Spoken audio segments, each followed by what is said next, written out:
I promise you that this job is worthy of being your life's work.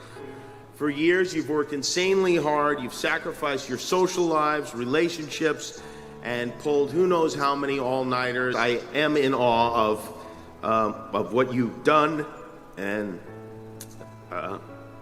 well, you've dedicated yourselves to helping others and to making their lives better and healthier and longer, and sometimes saving them altogether. Some people, of course, you won't be able to save, but every day you will be actively and specifically making this world a better place. And that's something a lot of people talk about, but you won't need to talk about it because you do it, and you'll be doing it, and you have my respect, my admiration, and my gratitude for that.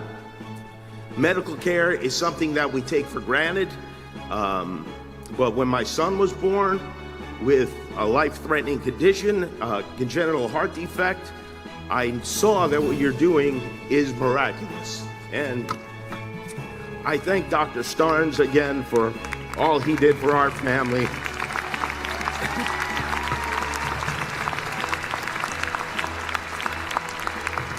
A friend of mine said, who's a doctor, said, medicine is magic for adults, and it is. It is magic that's made possible my son to have a healthy life and to grow and to even bite me on the nipple really hard last week for no reason at all. I did nothing to him.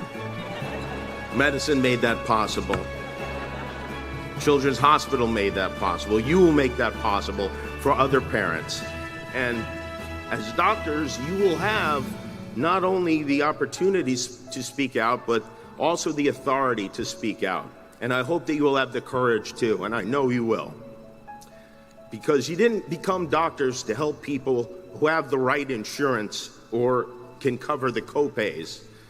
You got into this to help other people based on need, and you deserve a support system that lets you do that regardless of our national circumstances.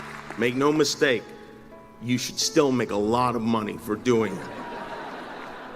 There's no reason that shouldn't happen. You deserve it for working so hard and eating so much ramen all these years, and not even the top ramen, the bottom ramen. You deserve every penny you get.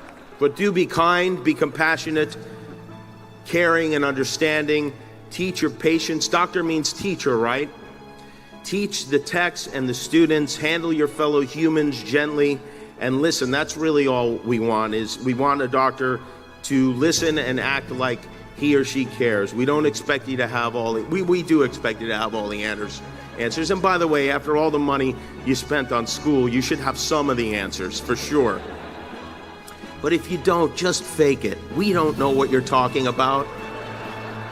Just use words like dysphagia and we will nod. And my final piece of advice is this, is to take care of yourselves. You're going to be saddled with a lot of stress, taking care of others. People depend on you for their well-being and their lives. You'll be dealing with frightened, sometimes angry patients. The life you've chosen is consequential. You've been given the privilege of seeing people who were a few moments ago complete strangers, undressed and sharing secrets they've never shared with anyone else. And sometimes you have to give them terrible news. It's a stressful job, being responsible for other people's lives, and most of your marketing friends and your writer friends and your lawyer friends are not going to understand it. So lean on each other, because all of you will, in the next 3 to 7 years, have a hard time. It will be hard. Doctors need doctors too.